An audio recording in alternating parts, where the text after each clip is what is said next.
My name is Todd Thompson, born and raised in Las Vegas. Just a little bit about me. I've got 2 kids, been married for 32 years.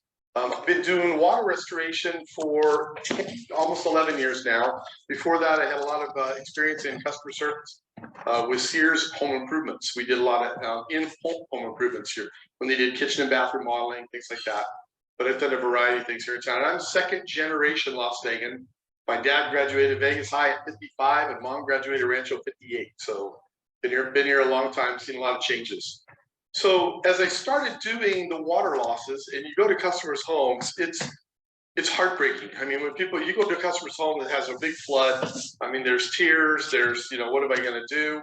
So we put there a brochure and a small class on how to avoid water losses in your home. After doing this for 8 or 9 years, you see a lot of the same things over and over again.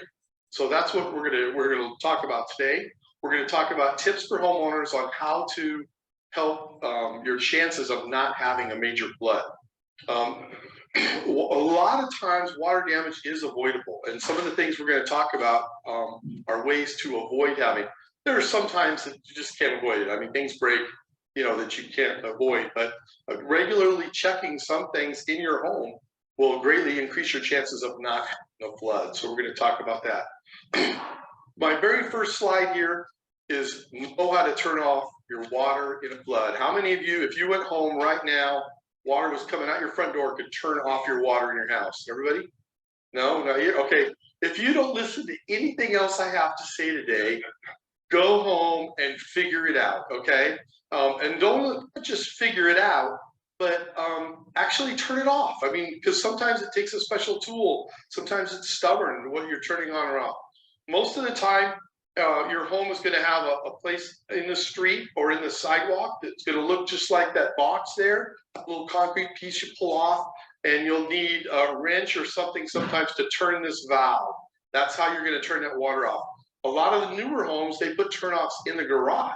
The ones in the garage are really handy for something we're going to talk about a little later too, because those don't turn off your landscaping. They only turn off the home, which is great if you're going to go on a travel. So make sure you have those tools handy and make sure you know how to turn that off. If you think you have a leak in your home, you can open that same thing and look at your valve. There's a meter inside there. This little tiny triangle will be spinning if you're using water. So you can go out there and turn off all the water in your home, okay? Go out and open it up and look at that meter and see if that's turning.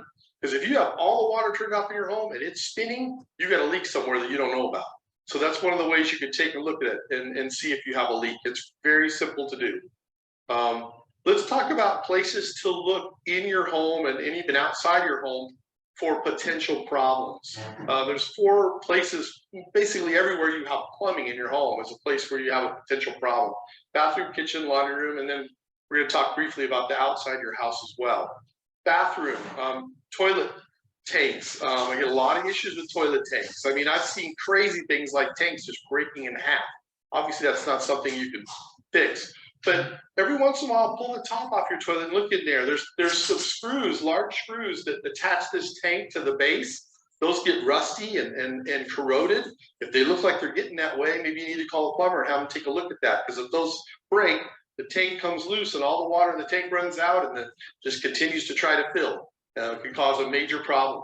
The other thing, one of my #1 losses that I have, large losses, is the line. I don't have a picture of it here, but this is an angle stop. It's a pretty fancy angle stop. We usually don't have these in your home. Usually you just have a little one in, and there's some kind of a rubber hose or whatever going up. The ones that go under the toilet are my #1 loss. That plastic nut underneath the tank of the toilet breaks in half. Typically, it's because of change in temperature, and almost always it's because a man put it on. And hand tight is not good for a man. They put pliers on it. They crank it down so tight that that'll split in half over time. So make sure those are in good shape, because that is a garden hose in your house, full blast, and it doesn't take long for major damage. Also, you can look for areas around the sinks, the tubs. If you see any discoloration in the wall or anything like that, you could have a problem in the wall that you don't know about. Kitchen, under the kitchen sink, #1. You know, people pack all that stuff in there. They pack the garbage bags and this and that. You can't even see under there. Take a peek under there every once in a while just to make sure you don't have a leak behind there. Make sure the dishwasher is usually nearby. So if it's a dishwasher issue, you can usually see it there at the sink as well. The other place that's difficult to see that winds up getting moldy because it usually leaks for a long time before people find it is behind the refrigerator, that ice maker line. How many times do you pull out your fridge and clean behind it? Probably not often enough if you're like me. And so, you know, every once in a while you want to pull that out, just take a peek behind there and make sure that's not leaking. Because if it's a leak and a slow drip and you don't see it, it can cause a real problem. So those are your kitchen areas you want to look at. Laundry room. Laundry room, obviously the hoses are a big issue. I mean, you've got those hoses on the back of your washing machine.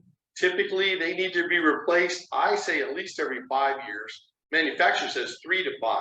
But just at least pull that washer out, take a look at them, make sure you don't see any issues with them. If you see any cracking or anything like that, for sure you want to get those replaced, but they're not that expensive. Every 5 years, I recommend it for sure. Water heaters. This is the #1 place in the country, okay, for water losses. We're not talking about floods. We're not talking about, you know, tornado, hurricane, that kind of one, but water losses from, you know, issues in the home. #1, and it has a lot to do with our water. Our water is very hard, and our water is also it has a lot of chemicals, a lot of chlorine to get it cleaned up. We've seen the lake, that's what we're drinking. So obviously it takes a little bit to get it clean enough to drink. And it's really hard on fixtures like water heaters. Water heaters here, I talk to people, I told you I'm born and raised here, so I don't have any experience anywhere else, but I talk to people from other parts of the country and the water heater will last 20 years. If you get 8 years out of your water heater here, you're doing great. Matter of fact, I tell people if it's 8 years old, replace it on your terms as opposed to waiting for it to explode and make a big mess. You know, call a good plumber, get it out there. You can do a typical water heater replacement for around $1,200 from a decent plumber. So it's not a huge expense, but it's a lot cheaper if you do it before it causes a major flood. Yes. The anode, yes. Replacing the anode will help. It will create a longer timeline on the heat. There's several things you can do to make it last, but check around your heater. Make sure you don't see any rust stains. Make sure you don't see any leaks, and then check also around your air conditioning system. 2 of my busiest months are July and August when the humidity level goes up. It's not because of the monsoon rains that I get calls. It's because that humidity goes up. Your air conditioner drains off that humidity. It dries the air as it cools it. And if you have an issue with it, it'll start dumping. All the new homes, they put those air conditionings in your attic. Okay, so if it's crooked or the pan is rusted out, if you have an issue with it, as soon as that humidity builds and it starts getting a lot of water, it starts dumping in the ceiling. It's a major problem. So it's a great idea to check around where your air conditioner is. Exterior, a couple of things you can do. Usually these won't affect inside your house, although I just went to one today. You get a slab leak under your house. Eventually there's enough water, it will find a way somewhere to come up, and it will cause a problem. You can look around your house. If you see, you know, patches of green grass next to the house where it usually isn't green, everything else is kind of like this time of year, everything's kind of brown. If you see some green patches, it means it's getting extra water, could be an issue. Also in rock, a lot of desert landscape, if you see that white effluence, that's when the water's coming up from underground, it's evaporating and it leaves that white alkali. That also means you could have an issue somewhere around there that you have a leak. So those are the couple things you can look at outside your home. One thing that's really bad about leaks that occur outside the home, come into the home, is they're not covered by your home insurance. Homeowners insurance does not cover floods. So it doesn't cover water that comes from the inside or from the outside and comes in. Only if the water is generated from in the home will it be covered. So it's really important to get those things fixed outside. Let's talk about some tips you could do in general to avoid having a flood. #1, if you're away from home, turn off your water. Especially if you have that valve in the garage, we talked about that. It's super easy. Turn off the water, okay? Because if you have a leak or have something to break in your home, it causes a lot of damage. If it breaks while you're away, it's traumatic. It can affect the whole home. It's my experience that most leaks like that, most traumatic failures are temperature related. So what happens is people go on vacation in the summer and they go, wow, I don't want to pay to cool my house while I'm gone. So they turn the thermostat up, okay, and then they leave the water on. Well, everything that has water in it now is going from a 75 degrees up to 80 or 85 degrees, and that temperature change can cause a lot of problems. So what happens? You get major floods while they're on vacation and they're not home. Okay, same thing can happen in the winter. People go away for Christmas time. Okay, they turn the heater way down because they don't want to waste money on the heat. If you're going to do that, that's fine, but I also recommend turning off the water. Gutter and downspouts, this is obviously something we put together. You don't see a lot of rain gutters here, and we don't get a lot of rain, but if you do have gutters at home, just make sure that they stay clean. Your lot graded, we talked about that. External water, if it's and it comes in the house, it's not even covered by insurance. So make sure your lot is graded so that the water's not going to run into the home when we get those 100-year rains. You guys have been here probably long enough to know when you get a good thunderstorm, I mean, it could rain, an inch and a half right where you are in a very short period of time. And if the water isn't going away from the house, it could cause a lot of problems. Have your roof inspected. We get a lot of roof leaks because it doesn't rain here a lot.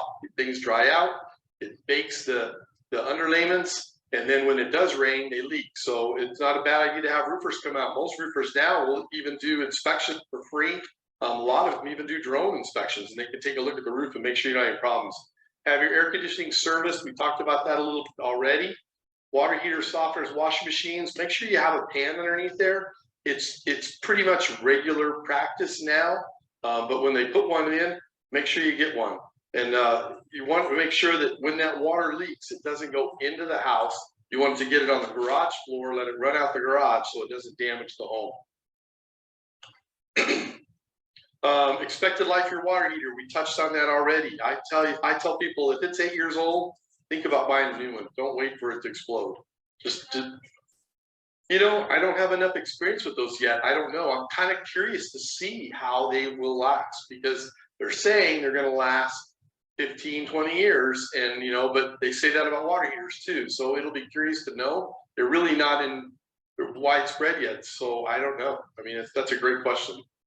Water supply line to your washer, we talked about that. Reverse osmosis, all of those valves, those stop valves you have under there, especially if you don't have a softener, they will get corroded and you will not be able to turn them off. After probably 5 or 6 years, they're done. You try to turn them off, they won't go off, or you get them off and then they won't come on. And so not a bad idea to have a plumber come and check them out, take a look at them. If you have a softener, it does increase the life because the minerals in there are softer and they'll push out of the way when you turn it. But if you have hard water, for sure, those are toast. So make sure you have somebody looking at them. And then always keep a lookout for water problems like we talked about, stains on ceilings. When water damage does happen, okay, it happens at the worst times, okay? It happens in the middle of the night. It happens on a weekend. Sometimes people don't think they can call a professional at those times. I mean, we are 24/7 and most water restoration people are. But there are some things you can do until they get there, before they get there, or if you feel like you can handle it yourself and it's small. I say number one, call a professional. There's a lot of equipment that we have to show. It's amazing how many people, especially with hard surface floors now, they have a flood, they go, oh man, they get their towels out, they clean it all up, and they go, wow, that could have been a disaster. What they don't realize is those walls can get wet. I've seen it soak up into walls up to 2 feet high. It usually takes quite a bit of water, but easily up to 1 foot high, and they don't even know it. And then after about a week, it starts to smell, and then they call me, okay? If it's clean water, we can dry it all out. We're actually a applied structural drying firm, which means we can dry it out with fans and not even cut it out if it's clean.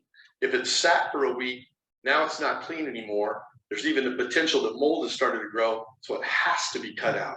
So it doesn't hurt to get a professional out there to put meters in the walls and just confirm that everything is dry. You can use fans if you have your own. It doesn't hurt a thing to get the fans, get the air moving in the house. If you have a fan, remove as much water as possible by mop. Blotting is good for carpet, but your wet dry vac, suck up the water, towels, anything you got. I've gone into homes where it's a big flood and everything they own is on the floor. The dirty clothes, the laundry, everything, you know, because they're trying to dry it up. But it helps. It helps a lot because if you can catch it on the floor, it keeps it from going up into the walls. If you have it on furniture, wipe it off just to get it dry. You can prop up your furniture. If your carpet's all wet and you're waiting for somebody to get there, you know, prop up your furniture. Set Ziploc bags under the legs or something. Just get it up. Even if you have to use saucers or something, especially if you have, you know, your grandma's antique table, get it up out of the water so it doesn't soak those things up. Furniture cushions, things like that. If they're really wet, just get them outside. But if you can wipe them off, or you know, that's great. Stay out of rooms with the ceiling sagging. Okay, water weighs about 8 pounds per gallon. It's amazing how much water can get up there, and if that ceiling comes down on you, you can really get hurt. So if you see it sagging and there's a lot of water in there, stay away. Yeah, you know, I tell people use a stick so you can hit it far away in case it, but you know, there's nothing wrong with getting that water out of there. Lift your drapes, especially if you have nice drapes. I mean, drapes aren't popular like they used to be, but if you've got nice drapes, get them up off the ground so they don't soak up the water. You can use a coat hanger. I've even just tied a loose knot. Oops, I just hit a button. What I hit? Oh, there we go. I've even tied a loose knot in them, you know, just to get them up off the ground so they don't soak up the water. Wet furnishings, anything like that that's wet, just at least get it outside. Throw it on the back porch or something. Just get that water out of there. Valuable pictures, paintings, things like that. I'll usually ask people to remove those for me anyway. So if you've got them, you might as well get them out of there, get them in a dry place. And if we come and put fans up, it's just gonna, you know, move things around. You don't want them to fall anyway if we do come. Open closet doors, anything else, get the air to circulate. And leave your air conditioning and heating on. People ask me that all the time. Can I leave my air conditioner on? Absolutely. I told you earlier, air conditioner is a dehumidifier. It takes moisture out of the air. Heater just increases the temperature, which helps the evaporation rate. So you can absolutely run your air conditioner or heater. Those are all do's. Here's the don'ts. Don't wait. I just say it again, don't wait. We come out, it's literally a free estimate. I mean, so I'll just come and measure, at least to see what's wet. And it sometimes could take us an hour to get to your home. So if you call us right away, then you can do your own thing until we get there. Don't use your household vacuum. Obviously, I know that sounds stupid, but I've seen people, you know, that it will not work for water and it can cause a serious problem. Don't use electrical appliances while you're standing in the water. And carpeting. If the carpet just gets wet quick, it usually is fine. It won't hurt it. But people try to pull it up. And if they don't pull it off the tack strip right, you'll rip the carpet apart. Then it has to be replaced. So I tell people, leave the carpet in place. Don't try to pull it up if you don't have the right tools. That's actually, this is an advertisement for us, but that's the last one. I mean, I've got time for a few questions if you have some questions.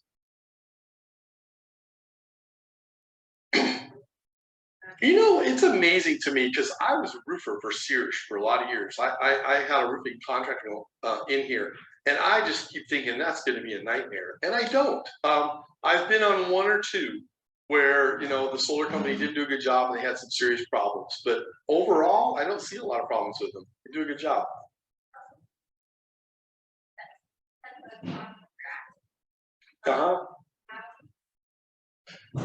Well, it's just a sign that you may have a leak underground or something, you know, and usually it's only a problem like if it's against the house. I mean, if it's in the middle of the yard, there's some dog peed in the grass, probably. I mean, you see those, especially when it starts to warm up or whatever. But if you see areas next to your house that are green and it just shouldn't be, it could be because it's getting water from under the house somewhere and you have an issue. Call a professional. Well, you missed the thing about that. You can actually look at your meter. We talked about that a little bit at the beginning, or that's okay. Or there's leak detection companies, but you can call me. I'll come out and look because I'm free. Leak detection companies are going to charge you money. Yeah, this actual presentation is one of the brochures that I passed out. I mean, since you already have the info, you can either keep it for a reminder or give it to a neighbor. I give that to every single person I go visit in their home because it's just got good info.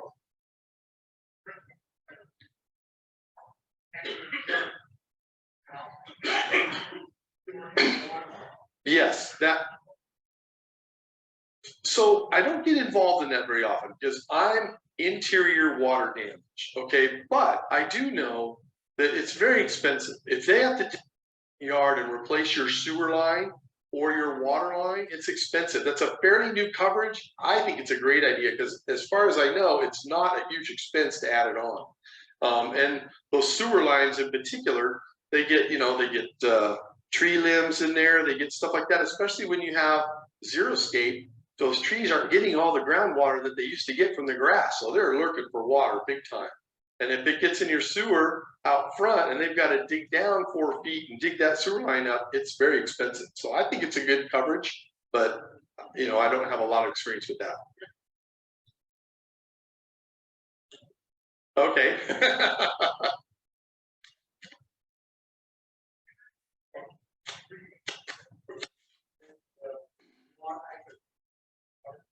Okay.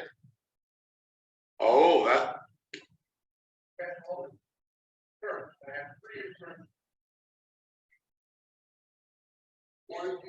Mm-hmm. Wow, because it was, well, and frankly, that's usually what happens to the main line is a tree. So that's kind of a strange exclusion. Right.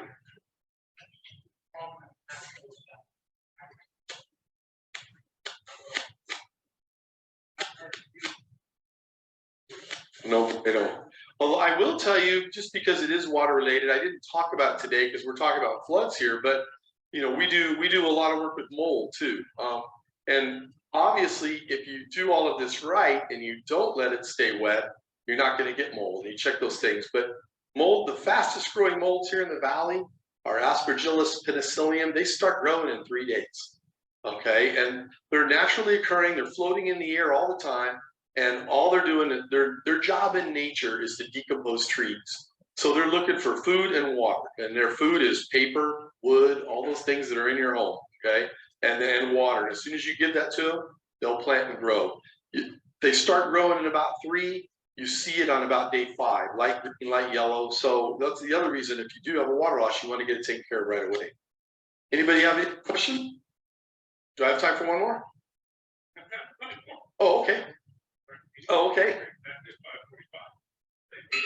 Okay.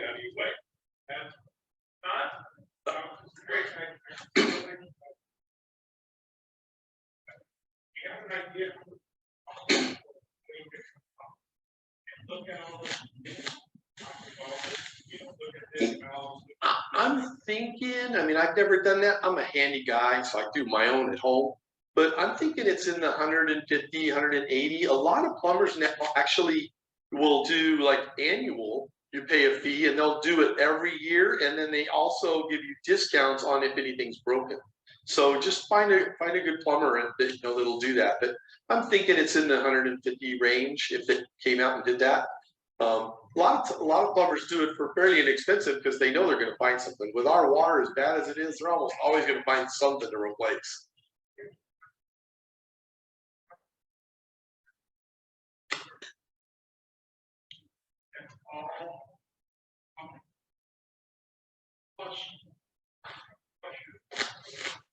Okay.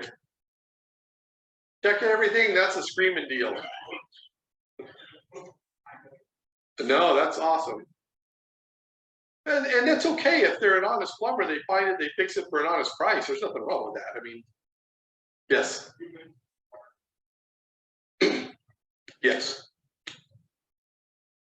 You can't get flood insurance unless you're in particular flood areas. It's through FEMA, it's through a federal program, and you just can't call and say, I want flood insurance. You have to be like in a flood. What's that? Unless you're in a high rise, okay. Okay, so you can look it up and see if it's available in your area, but it's not, you can go by. You have to be in a certain area to get it. I'm not an insurance guy, but I play one on TV. Sure. I realize that in our house, Mm-hmm. one of them that's in the master bedroom, Mm-hmm. it's just not as powerful as the other one. not powerful as it filled or not powerful as it flushes. Yeah, I mean, it could be a different model. It could be that there's an issue with the flapper or something, because usually the flush is just gravity. But I would certainly have it looked at. I mean, if you could find a plumber to come look at it for $30, that's a bargain. Any thoughts on two-piece versus single?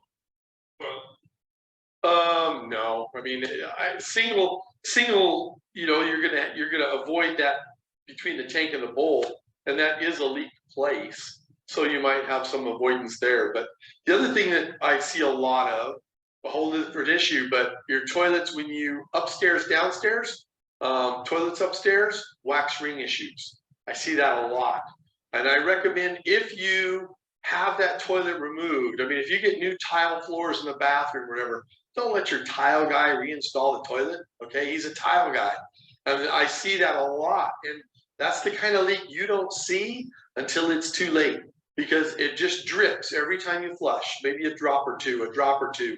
And so it goes under the floor and it rots the floor and it gets moldy and gross, and then it'll finally drip downstairs somewhere and you'll see a little spot. By that time, you've got a lot of damage upstairs. So I see a lot of wax ring issues. If you've got a toilet that's moving, rocking, get it fixed right away, because that means it's moving that wax and it will leak around that wax. So if your toilet's moving too, even downstairs, I've seen it get under tile before and make it to a wall and get up into a wall and be gross. But upstairs is definitely a problem. Just because you brought up toilets, I thought of that. Yeah.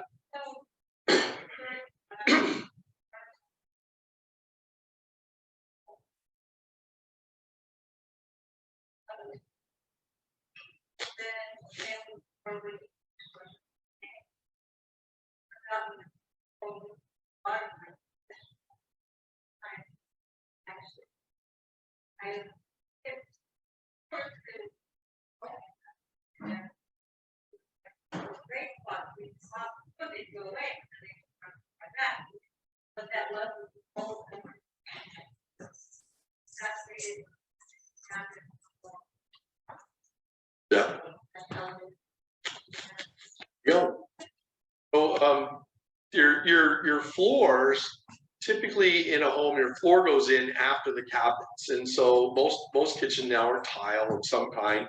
And so what happens is they put that all the way up against the toe kick, that little piece at the bottom, and it's about a 1/2 inch deep. It literally creates this little lake area under your cabinets. I've seen people, they get a leak like that or under their sink and they don't know about it, and it will fill that whole area under the cabinets. You'll never see the water because it's only a 1/2 inch deep, but it's that much water under there, and it soaks into the cabinets, into the walls, because it causes a lot of problems. And all the time, I didn't even see a leak. I didn't see any water.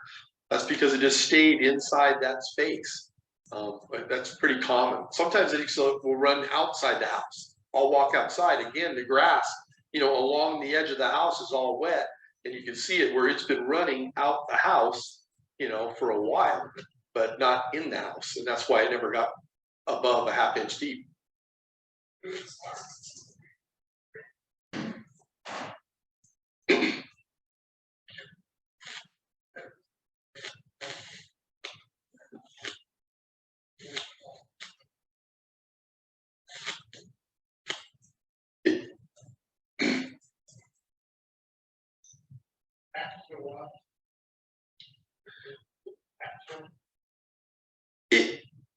It will, but like she said, if it's a pinhole or there's I identify 2 different kinds of leaks. I call what we call an active leak. And I say an active leak is something that's under pressure, leaking all the time, like a water line. It's a hole in it, drip, drip, drip, drip, drip, maybe even spraying, okay? The hardest ones to find are passive leaks, which means it only leaks when you do something, okay? For instance, maybe your shower valve is leaking, but it only leaks when you turn it on.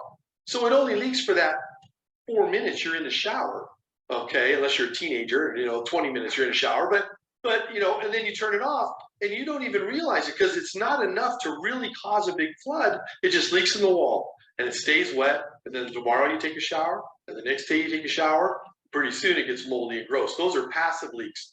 her dishwasher leak probably isn't the water line going to the dishwasher. It was probably the dishwasher drain, because having not used it, the line would still leak, but the drain would never have water in it. So now they're using it and it's draining. And every time the dishwasher drains, it's draining a little bit of water into those cabinets. Those are the hardest leaks to find, because even if you go look at your meter, there's no water running.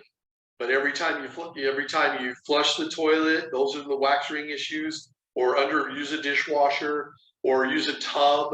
You know, those are the passive ones that only happen certain times. Done? Oh, thank you. Oh, sorry. Yeah, I'll tell you what I tell all my customers. I hope you never have to call me.